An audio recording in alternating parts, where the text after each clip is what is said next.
호세아 8장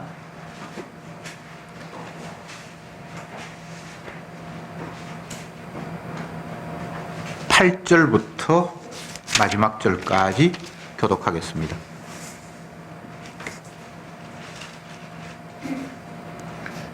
이스라엘은 이미 삼키었은즉 이제 열국 가운데 있는 것이 기뻐하지 아니하는 그릇 같도다.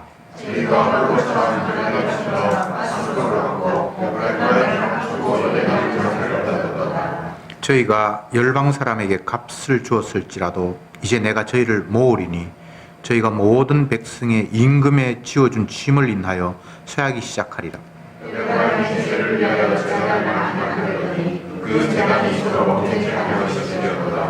내가 저를 위하여 내 율법을 만 가지로 기록하였으나 저희가 관계없는 것으로 여기도다.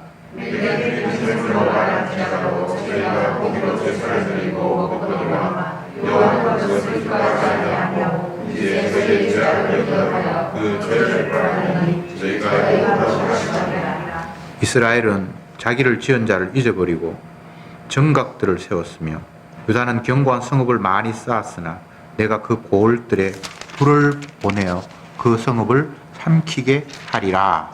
아멘.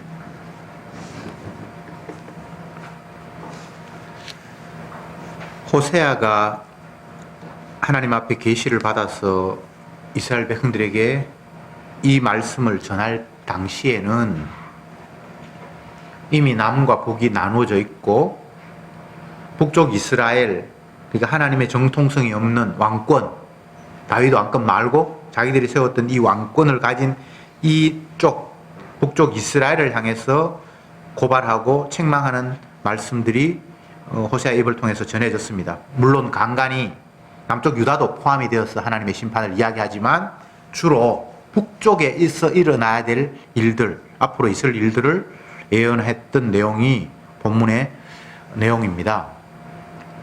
호세아가 북쪽 이스라엘을 향해서 하나님의 말씀을 심판을 선포할 당시에는 여로보암 2세라는 자가 북쪽 이스라엘의 왕이 되었는데 그때는 아주 경제적으로 잘 살고 나라도 꽤 튼실한 부강한 그런 잘 나가던 때에 주어진 상황입니다.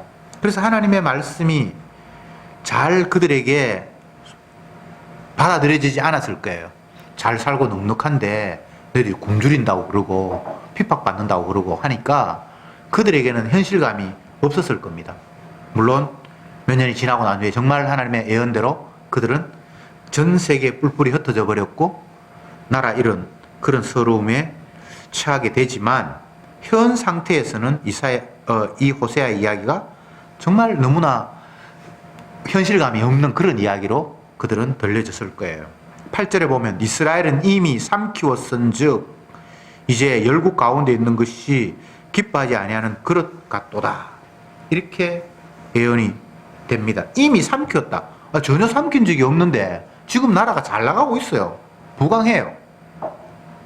그런데 이미 삼켰다라고 하고 있고 또 열국 가운데 있어서 기뻐하지 않은 그릇 같도다. 열국 여러 나라에 이제 흩어졌는데 이스라엘이 기뻐하지 않는 그릇, 쓰레기 취급받는다 이 말입니다. 그릇이 뭐 이가 빠지든지 모양이 없든지 하면 그거 별로 그렇게 집에서 귀하게 여기지 않듯이 이스라엘 백성들이 그렇게 천대받는 그런 상황이 된다라고 이야기를 했습니다. 세상에 많은 나라들이 세워졌고 또 어떤 왕조가 있다가 사라져버렸고 나라의 국경들이 이렇게 바뀌고 저렇게 바뀌고 뭐 세계 역사를 기록된 문자로 보면 다양한 일이 있는데 이스라엘이라는 나라만큼 심하게 핍박을 받고 고난을 당한 민족은 전 세계에 없습니다. 지금도 이스라엘은 전쟁 가운데서 아랍과 날마다 포가 왔다 갔다 하고 수시로 죽어요. 우리는 뭐 전쟁이 1953년에 끝나서 휴전이 되어서 지금도 아직 전쟁이 완전히 종식된 건 아니고 잠시 쉬고 있는 나라 가운데 이게 막 지금 53년이면 지금 몇 년이 지났습니까? 꽤 길게 지났잖아요. 근데 그 긴 기간 동안 막 포해가지고 죽고 한 게 1년에 교통사고 일어나가 죽는 만큼도 안 되거든요. 거의 뭐 전쟁이 없다라고 봐도 과언이 아니에요. 그거 아니라 뭐 짜잘하게 암 걸리가 죽고 뭐 이런 사고보다 더 죽은 인원이 사실은 얼마 안 되거든요. 뭐 핵무기고 뭐 미사일을 쏘고 뭐 굉장히 위협을 하는데 사실은 그것 때문에 거의 죽은 게 없어요. 그래도 우리는 늘 불안한 나라 중에 하나예요. 남과 북이 대치하고 있고 서로 총 들고 겨누고 있고. 예. 그런데 이스라엘을 보면 수시로 포탄이 날아가고 자살폭탄 막 테러가 막 일어나고 계속해서 그래요. 우리는 만 20세가 되면 남자가 군대에 가서 지금 몇 개월 합니까? 22개월 정도, 만 2년을 안 하는데 이스라엘은 여자도 다 군대를 가야 돼요. 계속 전쟁이 지금도 포탄이 날라오고. 그런데 이스라엘의 역사를 보면 지금은 어쨌든 자기 땅의 일부, 물론 지금 이스라엘이 거주하고 있는 그 가운데에도 두 지역은 이방 사람들이 차지해가지고 섬처럼 그렇게 살고 있어요. 온전하게 자기 땅도 지금 안 돼 있다고요. 팔레스타인 그 지역하고 또 가자 지구하고는 이스라엘 땅이라고 하는데 이방인들이 거기에 자기들 구역을 하고 살고 있어요. 우리로 이야기하면 뭐 남한이 지금 우리 땅이라고 칩시다. 그러면 저 어디 영천이나 어디 저쪽에 다른 일본 사람이 살고 있고 또 저 위에 경기도 어디에 또 뭐 어느 나라 사람들이 살고 있고 이런 식으로 지금 이스라엘이 해방되고 난 이후에도 지금 그러고 있거든요. 근데 거기서 맨날 서로 치고받고 싸워요. 내 땅이다 물러가라. 아니야 너가 물러가야 한다고. 지금 호세아 선지자가 호세아 8장 8절에서 이스라엘은 이미 삼키웠다. 그리고 열국 가운데에서 그들이 기뻐하지 않은 그릇같이 되었다. 이렇게 예언하는 이 이야기가 그 당시에는 몰랐어요. 자기들이 잘 나갔으니까. 집어 삼키지도 않았고 우리가 뭐 이방인에 흩어져가지고 열국 가운데서 진짜 환영받지 못하는 아니면 찬밥 신세가 된 그런 나라가 될 거다라는 걸 상상도 못했죠. 그런데 몇 년이 안 가서 그 일이 그대로 이루어졌거든요.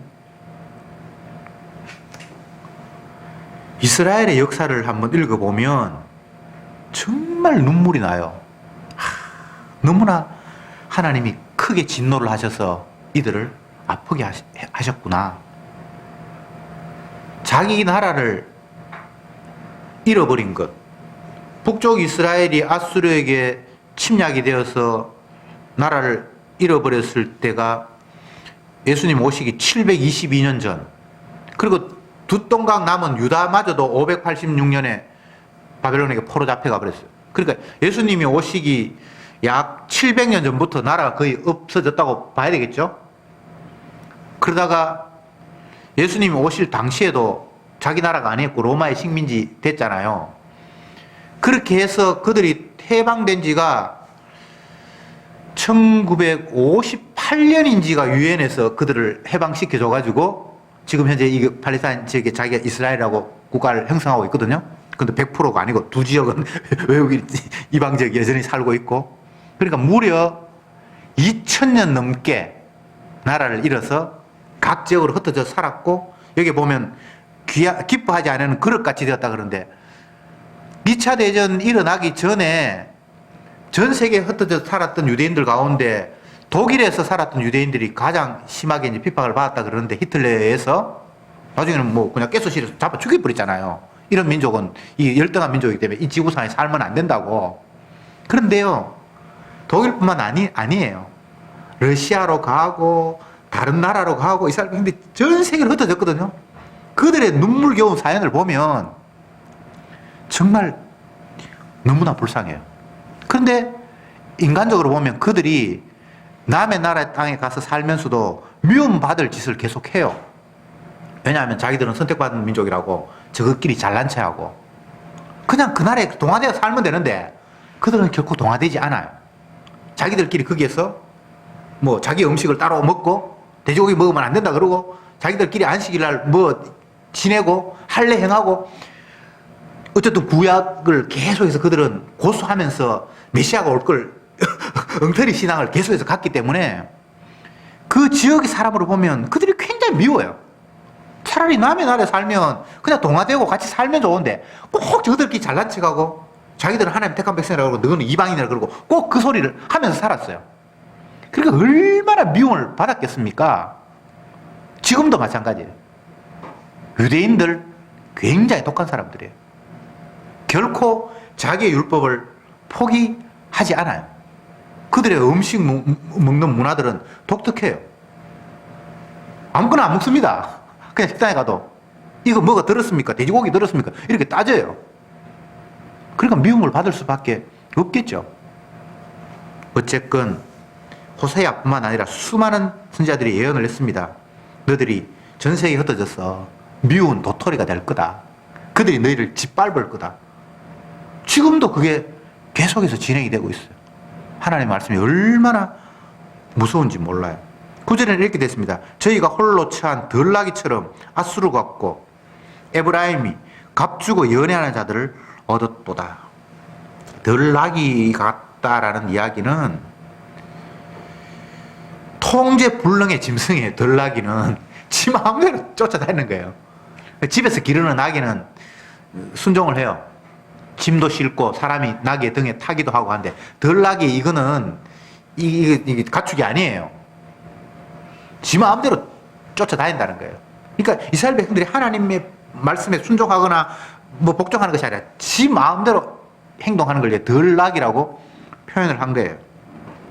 그러면서 그들은 아수르로 갔고 그 당시에 부자 나라, 강한 나라로 갔고 그들에게 돈을 주면서 연애하는 자로 삼았다. 그들에게 조공도 드리고 잘 보이려고 강대국하고 친하게 잘 지내려고. 사실 세상 나라 사람들이 살아가는 방법이 다 그래요. 약한 나라는 강한 나라에게 잘 보여야 사니까. 근데 이스라엘은 그게 하나님 앞에 용납이 안 되는 거예요. 우리나라도 지금 이렇게 살아가요. 여기 아수르 보면 미국 잘 보여야 되고. 예. 우리는 한 나라로서 다른 나라와 뭐 협상을 한다든지 이렇게 하면 나라 대 나라로서 공정하게 협상하는 것 같죠? 절대 안 그렇습니다. 미국이 중국하고 무역전쟁하면서 뭐 화해인가 뭔가 그 중국 제품 사지 마라 그랬는데 저거 나라만 안 사면 되는데 남의 나라한테도 사지 말라고 막 압력 넣어가지고 우리나라도 지금 굉장히 곤란해요. 그거 사야 뭐 부품도 만들고 뭐 통신 장비 만들어가지고 다른 나라에 팔아먹고 하는데 미국이 야 너가 우리하고 친하게 지내려면 중국의 그 화해 제품 사지 마. 계속 압력 넣고 있어요. 세상은 단 한 번도 강대국에 의해서 약한 나라가 뭐 값을 주고 연애하고 이런 범위에서 벗어난 적이 없어요. 앞으로도 영원할 거예요. 그런데 이스라엘에게만 그게 문제가 되는 거예요. 왜? 이스라엘은 세상 나라하고 달라야 된다는 거예요. 세상 나라 사람들은 그렇게 살아. 다 그렇게 살아. 근데 이스라엘, 너희는 그런 나라가 아니야. 세상 나라가 아니야. 세상에서 나의 택함을 입은 자야. 근데 왜 똑같이 세상 흉내 내니? 오늘날 신약시대 성도들에게로 이 말씀을 바꾸면 나의 택한 백성이 아닌 사람들은 밥 먹고 살고 힘 있는 사람한테 아부하고 뇌물 주고 그렇게 살아가는 게 당연해요. 근데 너는 성도잖아. 네가 왜 그렇게 흉내내? 라고 지금 이야기를 하고 있다 이 말입니다. 주님의 말씀을 자세히 보면 아니 주님이 화를 내실 이유도 없는데 세상 뭐 이렇게 살아가죠. 아니 힘 있는 사람한테 잘 보여야지 내가 떡이라도 하나 얻어먹지. 이게 하나도 이상한 게 아닌데 다들 그렇게 살아가는데 그렇게 산다고 막 화를 내고 있는 거예요. 무엇을 기준으로? 주님의 약속을 기준으로. 우리는 자꾸 주님의 약속을 잊어버리죠. 하나님이 이스라엘 백성들을 향해서 화를 내시는 이유는 의외로 단순해요. 자기가 제시하신 기준이 있단 말이죠. 언약.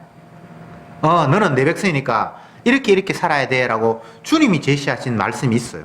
여기는 10,000가지가 된다. 율법이 10,000가지나 된다. 이렇게 얘기했는데 10,000가지가 된단 말이에요. 수없이 많단 말이에요. 그런데 이스라엘 백성들은 다 그걸 무시한다. 이렇게 돼 있죠. 오늘 본문에 그렇게 있었는데 몇 절입니까? 12절입니까? 내가 저를 위하여 내 율법을 10,000가지로 기록하였으나 저희가 관계없는 것으로 여겨도다. 주님은 자기 백성에게 자기 룰을 마련하신 거예요. 너희들은 이렇게 살아.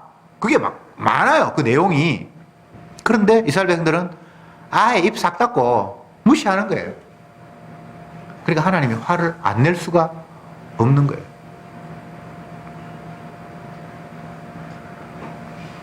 거룩하다. 성경에는 그런 표현이 많은데 그 거룩하다라는 말은 뭐 여러 의미로 해석할 수 있습니다만 그 주님께서 말씀하시는 거룩이라는 그 단어의 가장 커다란 핵심은 다르다, 구별되었다라는 의미가 제일 커요. 깨끗하다라는 말의 의미도 있어요. 그렇지만 달라. 너희들은 쟤들하고 다른 거야 라는 상황에서 주님은 거룩이라는 말을 쓰시거든요. 근데 정작 이스라엘은 하나고 다른 걸 별로 좋아하지 않아. 그냥 세상에 어울려서 그냥 살고 싶은 거예요. 세상 나라가 무기를 빵빵하게 마련하고 남의 나라 힘으로 제압하고 경제가 부흥해서 배부르고 등 뜨시게 살고 그냥 이거 그냥 흉내 내고 싶은 거예요. 성도가 다르게 사는 걸 별로 원치 않고 이 세상에서 남들 다 부러워하는 거 나도 갖고 그냥 그렇게 살고 싶은 거예요. 그래서 주님 화를 내는 거예요. 너희는 구별되었는데 내가 구별해서 만들었는데 차이를 보이기 위해서 내가 이 땅에 너를 두었는데 성도가 이 땅에 존재하는 이유는 다른 삶의 방식이 있다라는 사실을 만천하에 알리기 위해서 성도를 주님 이 땅에 두신 거예요. 그 삶 말고 다른 삶이 있어 라는 걸 알려주기 위해서. 그런데 그 다른 삶을 보여줘야 할 성도가 다른 삶이 싫고 그냥 세상 사람들이 살아가는 방식으로 흉내내면서 다 동화되어 버리는 거예요. 그러니까 성도가 더 이상 의미가 없어져 버리는 거잖아요. 그렇지 않습니까? 차이를 통해서 뭔가를 주님께서 보여주기 위해서 그를 그 안에 심어놨는데 차이가 없어져 버렸어요. 그러면 존재 이유가 없죠. 그래서 이스라엘이 이방인에게 다 집어삼키도록 주님께서 작전을 펴신 거예요. 성전이 무너졌어요. 제사가 뭐고 다 없어져 버렸어요. 제사장이고 뭐고 다 날아가 버렸어요. 왜? 차이가 하나도 없으니까. 주님이 제사장을 세우고 제물을 드려서 제사를 드리라고 말씀하신 것은 이 제사 자체가 큰 의미가 있는 것이 아니라 다름, 차이를 보여주셨거든요. 11조를 해야 되고 양과 소나 비둘기 이런 걸로 제물을 드려야 되고 제물을 드리기 위해서 특별히 세운 제사장이 있고 제사장이 제사 드리는 어떤 특정한 공간, 성전, 장소가 있고 이거 주님께서 모세에게 말씀하시기 이전에 이방인들이 나름대로 다 하던 거예요. 이방인도 신의 것을 몇 프로 드리는 거 이런 거 10분의 1인지 뭐 20분의 1인지 아니면 5분의 1인지 모르지만 그런 거 있고요. 제사장도 있고요. 제물 있고 저들끼리 성전 있고 다 있어요. 이게 독특한 제도가 아니에요. 그러면 하나님이 이방인 제사 드리는 거 흉내냈나? 흉내내는 게 아니고 다름을 보여주려고. 다름을. 그들은 그들식으로 뭔가 살아가잖아요. 근데 주님이 그것 말고 뭔가 다른 삶이 있다는 걸 보여주기 위해서 주님이 뭔가를 주셨다 이 말이죠. 근데 이스라엘 백성들은 제사 드리고 제물 드리고 하면서 이방인들이 하는 거하고 똑같이 그냥 하는 거예요. 나중에는 장소마저도 주님이 특별히 지정하신 예루살렘이 아니라 베델에도 단에도 분열대가 나갔으니까 이쪽으로 못 가잖아요. 따로 저거들이 만들고 레위지파 모세의 혈통을 통해서만 제사장이 임명이 되는데 레위인이 없으니까 야 네가 제사장 해. 그래서 지 마음대로 임명을 해버렸단 말이죠. 그리고 그들의 제사 드리는 방법은 이방인들이 신 앞에 빌어서 지가 원하는 거 따내는 식으로 다 가버린 거예요. 그러니까 주님이 뭐라고 이야기를 합니까? 11절 한번 봅시다. 같이 읽어봅시다. 시작. 에브라임이 죄를 위하여 제단을 많이 만들더니 그 제단이 저희로 범죄케 하는 것이 되었도다. 제단, 제사 드리는 곳, 제단을 많이 만들었대요. 왜 만듭니까?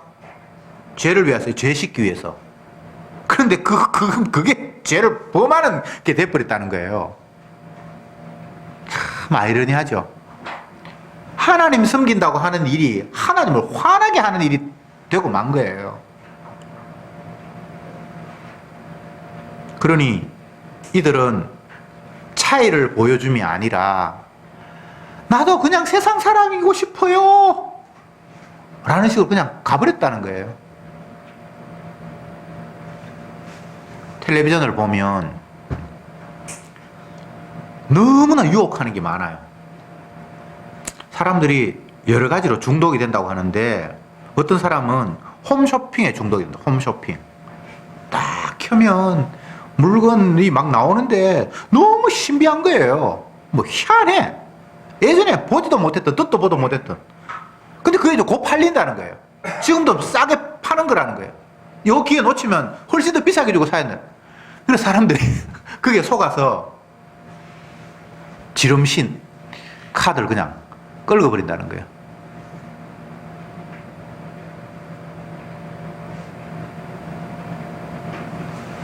차이를 좋아하는 것 같으면서도 인간들은 차이를 좋아하지 않아요. 그냥 그 무리 속에 약간의 독특함은 좋아하지만 전혀 다른 걸 좋아하지 않아요. 그럼 스스로 왕따가 되었다고 생각을 하고 아이고 나는 이제 버림받았나? 이런 생각을 하는 거예요. 여러분, 주님이 우리를 왕따 시켜놨어요. 다른 걸 보여주려고. 근데 우리는 왕따 되는 게 너무 싫어. 나 좀 끼워줘. 나 퇴출시키지 말어. 애들이 요즘 어린아이들도 막 자살을 하는데 자살하는 많은 이유 중에 하나가 사이버상에서 퇴출이 돼가지고 지가 뭔가를 잘못해가지고 너는 여기에 들어오지 마라고 해가지고 자살하는 애들이 많아요. 어디에 자꾸 소속이 되고 싶고 무리에 동화되고 싶고 그들과 하나가 되고 싶고 그들 가운데서 인정받고 싶은 욕망들이 아담의 후손들에게는 다 있어요. 근데 주님은 성도들 향해서 너는 이 세상 사람들하고 달라. 그걸 위해서 내가 너를 이곳에 심었어. 라고 이렇게 말씀을 하시는데 이게 인간이 다른 게 너무 불편하고 힘드니까 어떻게 하든지 다른데 자꾸 같아지려고 하는 거예요. 아무리 해도 아닌데. 오리가 닭하고 뿅알이 금방 깼을 때는 잘 구분이 안 된다고 합니다. 오리인지 닭인지. 근데 조금만 크면 사이즈도 다르고요. 부리도 다르고 다 다르거든요. 성도는 세상이 다 뿅알이라면 성도는 오리라. 오리 새끼라. 그래서 이게 다르게 하나님께서 만들어 놨는데 자꾸 나오는 부리를 억지로 집어넣어가지고 닭처럼 흉내 내려고 그러고 그렇게 억지를 부리는 거예요. 이스라엘 백성들이, 오늘날 성도들이. 억지로 달라지지 않습니다. 예. 그냥 다른 데로 사세요. 주님이 우리를 다르게 만드셨고 거룩, 구별되게 나를 만드셔서 이 세상 속에 집어넣었어요. 왜? 다른 삶이 있다는 사실을 보여줘야 되니까. 이거 얼마나 귀한 일입니까? 어떤 사람들이 출신을 부러워해요. 나는 금수저가 되지 못해서 금수저가 된 사람이 너무 부럽다. 근데 성도는 다 금수저예요. 금수저. 출신이 달라. 하늘에 어머니가 있어. 이 땅에 어머니가 없어. 이 땅에 아버지가 없어요. 예수님을 여자의 후손이라고 말씀하시는 이유를 여러분이 알죠? 아담의 후손들은 다 남자의 후손이에요. 아버지가 자녀를 낳아서 성도 그렇게 따르는 게 그게 세상의 혈통이에요. 근데 예수님은 아버지가 없어. 처녀의 몸에서 났어. 그러면 엄마가 그러면 낳았는가? 그게 아니야. 하늘에서 왔다는 걸 상징적으로 보여주는 것이 처녀가 아버지 없이 낳았다라는 의미예요. 아시겠습니까? 그걸 갖다가 또 이해를 못 해가지고 예수님의 하나님은 어머니의 하나님이라 그러고 아버지는 필요 없지만 어머니는 꼭 있어야 된다 그러고 또 이따위 소리 하는 사람이 있어요. 여자가 낳았다는 이야기가 아니고 여자의 후손이라는 말은 세상 혈통적으로 낳은 분이 아니라 하늘에서 낳았다라는 이런 의미가 여자의 후손이라는 의미로 주님께서 단어를 사용하셨다 이 말입니다. 저와 여러분들은 하나님에 의해서 이 땅에 보내진 존재들이에요. 출생이 아예 달라요. 금수저야, 다 금수저야. 하나님의 자녀로 이 땅에 태어났어요. 이 세상은 마귀가 장악하는 세상에 하나님으로부터 이 땅에 성도가 뿌려졌으니까 당연히 이질감을 느끼죠. 뿅아리들은요, 저거들끼리 삑삑삑삑 하지 오리 싫어해요. 저거들끼리 다 모인다니까. 여러분 그런 장면 못 봤습니까? 오리하고 뿅아리하고 같이 있는데 오리가 완전 왕따 돼. 사이즈도 크고 쥐는 자꾸 어울리고 싶은데 뿅아리들이 오리가 싫어가지고 자기들끼리 막 쫓아다니면서 가는 그런 모습 있죠. 그게 성도가 세상 속에 있는 모습이에요.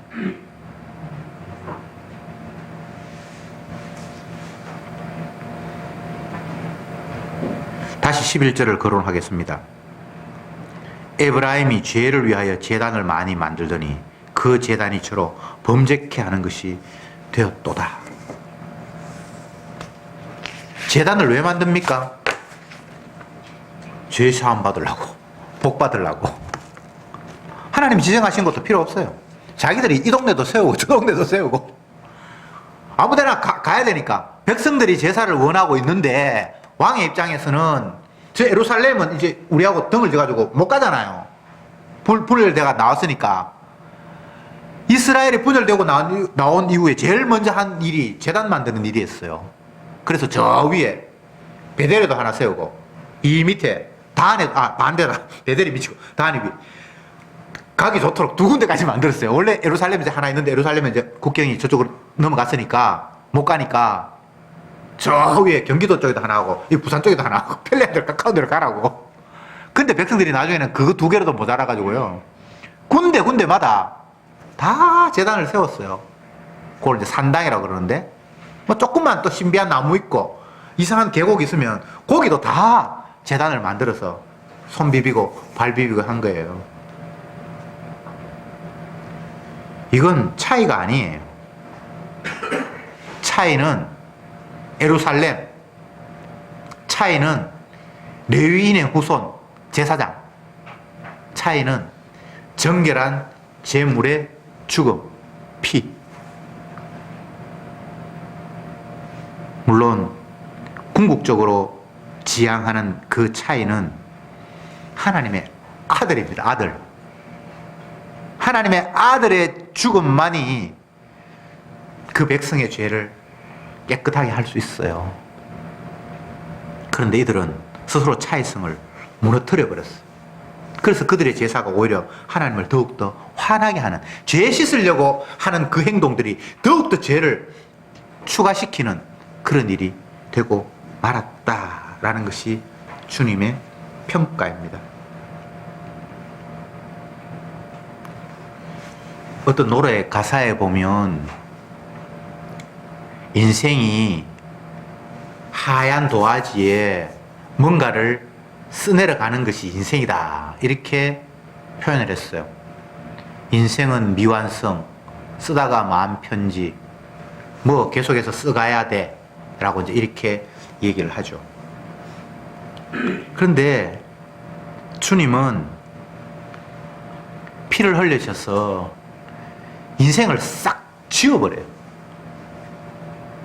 그게 속죄예요.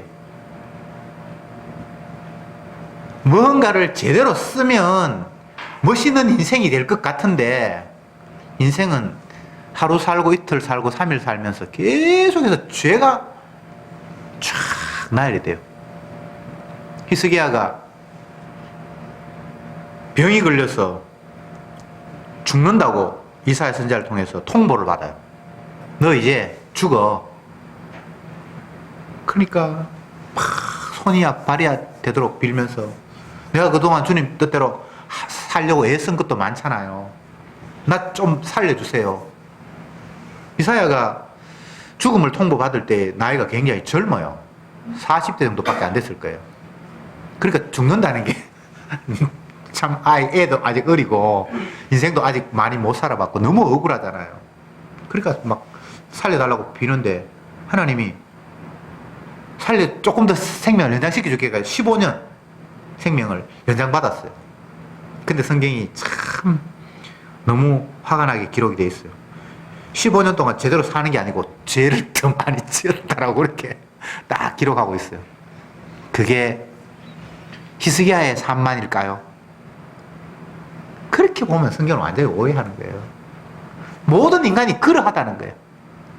주님 앞에 생명이 귀하다고 생각하고 하루하루 더 살면 뭔가 지가 뭐 인생이 뭐 미완성이 돼서 뭔가를 써내려간다 그러는데, 뭔가 괜찮은 걸 써내려가고 의미 있는 삶을 살겠다고 하는데, 주님 보시니까 그게 점점 더 죄가 누적되어가는 그 외에는 아무것도 없는 거예요.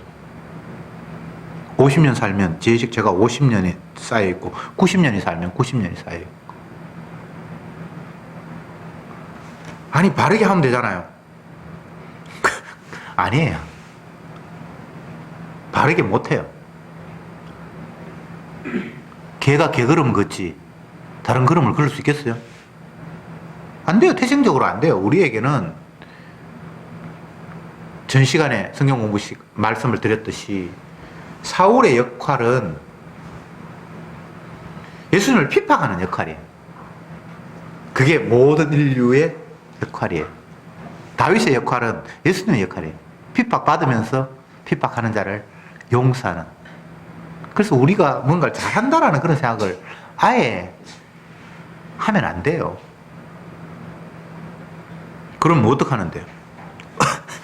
그냥 날마다 엉뚱하지 개걸음을 걸을 수밖에 없어요.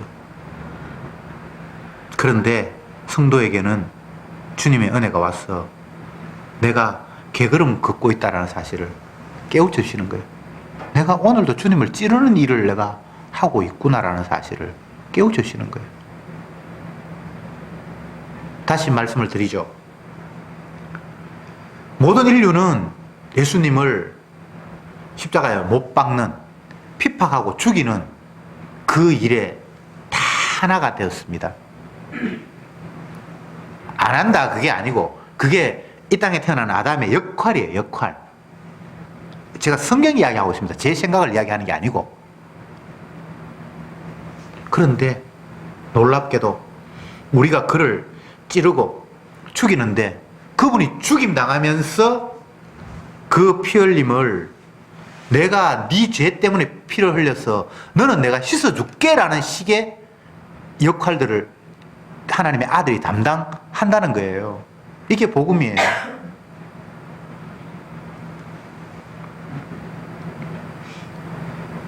우리는 내가 제물을 제대로 드려서 제사함 받을 거라고 착각하죠. 아니에요. 하나님이 따로 제물을 마련하셔서 우리의 죄를 씻음으로 온전한 제사가 되도록 하시는 거예요. 그러니까 우리가 하는 건 다 주님을 못 박는, 그분을 핍박하는 역할을 할 뿐이고, 거기에서 주님은 핍박받으면서 피를 흘리면서 우리를 깨끗하게 하는.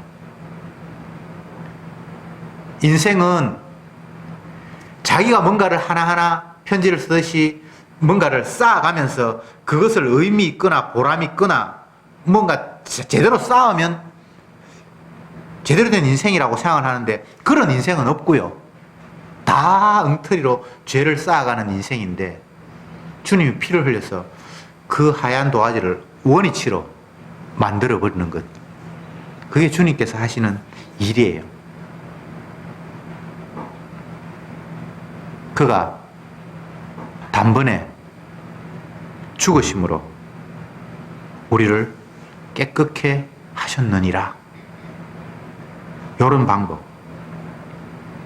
그러니까 내가 드리는 제물이 의미가 있는 것이 아니라 주님이 마련하신 제물이 의미가 있음을 우리는 나름대로 뭔가를 합니다. 안 할 수가 없어요. 살아있는 사람은 뭔가를 하도록 돼 있어요. 하면서 성도는 느끼죠. 이거는 하나님 앞에 의가 될 수 없다라는 사실을. 그래서 자기 행동을 부정해요. 다윗의 고백으로는 죽은 개와 같고, 또 뭐라고 그랬습니까? 죽은 개? 또 뭐 있었죠? 생각이 안 나. 저 여러분들 다 똑같네. 한번 다시 찾아봐야겠다. 성경 공부 시간에 했는 거. 24장. 몇 절이었습니까? 14절. 열왕기상 24장 14절 같이 읽어봅시다. 시작. 이스라엘 왕이 누구를 따라 나왔으며 누구를 쫓았나이까? 죽은 개나 벼룩을 쫓음이니이다. 예, 죽은 개, 벼룩이네, 벼룩. 말씀 앞에 자기 자신이 죽은 개와 같고 벼룩 같다라는 사실을 그냥 깨닫는 거예요. 은혜가. 옳은 삶을 사는 게 아니고, 은혜가 없으면 지 삶이 의미가 있는 것처럼 착각을 하면서 다른 사람한테도 훈계도 하고 자녀들한테 똑바로 살아라고 큰 소리도 치고 이렇게 되는데, 은혜가 오면 내가 죽은 개와 벼룩 같은 존재구나라고 그냥 엉터리 없는 자신을 그냥 발견하는 거예요. 그러면서 내 삶의 희망을 거는 것이 아니라, 내 제사의 희망을 거는 것이 아니라 하나님께서 마련하신 그 제사, 하나님이 자기 아들을 이 땅에서 십자가에 죽이셔서 나의 모든 더러움을 깨끗게 원위치로 만드는, 거기에 감사하고 소망을 거는 거예요. 그게 믿음이에요. 제사 똑바로 드립시다. 그건 마귀의 속삭임이에요. 이제 똑바로 살아. 그건 마귀의 속삭임이에요. 똑바로 사는데 그게 언약의 관점에서는 죄라. 쓰레기라. 쓰레기라는 말이 나쁜 의미로도 사용이 될 수 있지만 그렇게 사용하지 말고, 그것이 내 죄를 사하거나 영생 얻는 일에 아무것도 도움이 안 되는 일이라고 그렇게 생각하면 더 쉬워요. 여러분이 어떤 일을 해도 그게 천국 가고 내 죄를 사하는 일에 아무런 도움이 안 된다는 차원에서 쓰레기예요. 그러니까 훨씬 이해가 쉽죠. 물론 나중에 되면 그게 더러운 게 되고 그렇게 하지만, 그 더러움이라는 말을 자꾸 이해하기 힘들면 아무 도움이 안 돼. 바람을 심고 태풍을 거두는 거야. 바람도 존재가 의미가 없는데 그거 심고 뭐가 태풍 거두는 거야. 그러니까 뭘 하는데 그게 뭐 아무런 뭐가 안 되는 거. 그게 저와 여러분들의 행동이에요.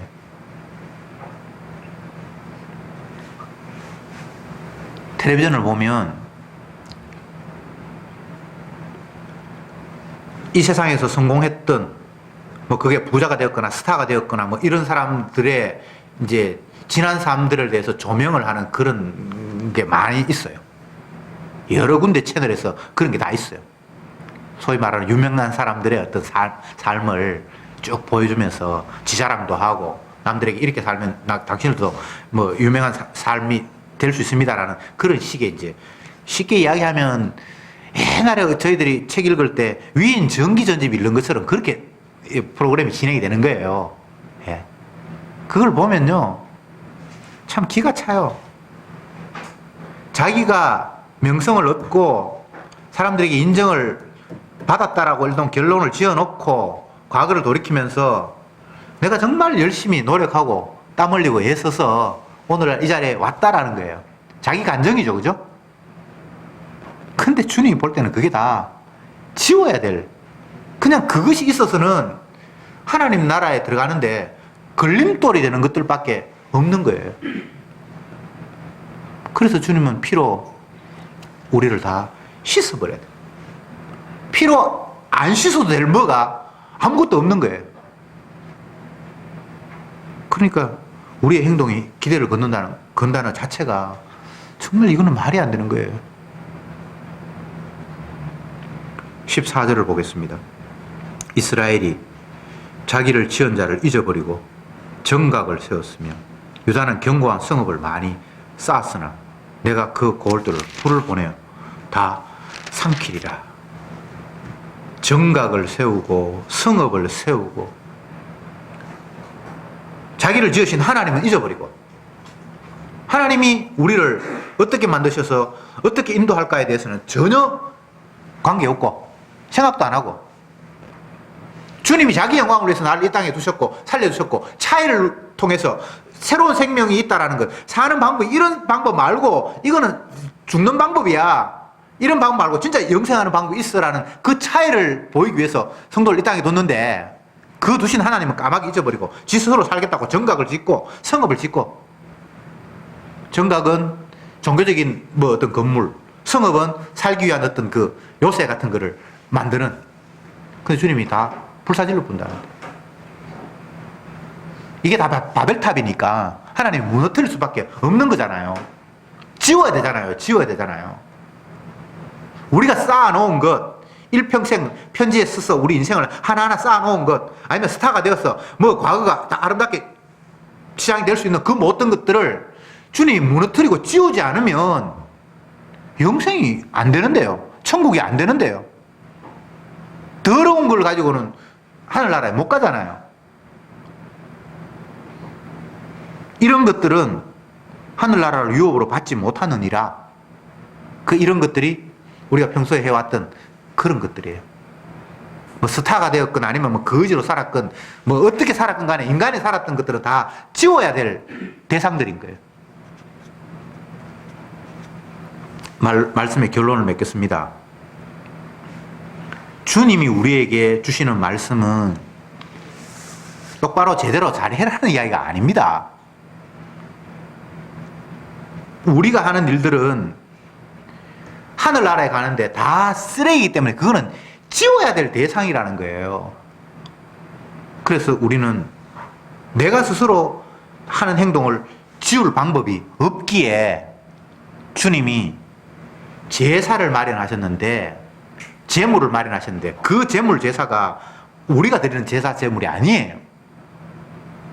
하나님이 직접 마련하신 제물 제사가 있는데 그게 자기 아들을 죽이는 거예요.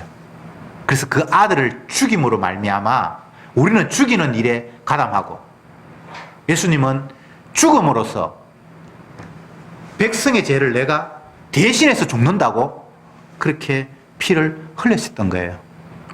그래서 그 피로만이 우리의 더러움을 깨끗하게 제한다고 오늘 이 시간도 다시 한번 주님이 우리에게 확인시키고 있습니다. 기도합시다. 주님, 감사합니다.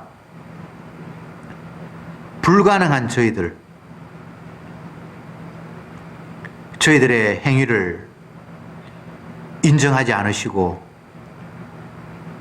주께서 직접 마련하신 아들의 희생인 제사를 통해서 우리를 용납하시고 허물을 덮으시는 그 사랑, 이 시간도 말씀을 통해서 다시 한번 확인해 싸우니 더 이상 나에게 기대와 희망을 거는 것이 아니라 주님이 보내신 제물에 감사 찬양하며 그것만 바라보는 저들이 되게 하옵소서. 예수님의 이름으로 기도드리옵나이다. 아멘.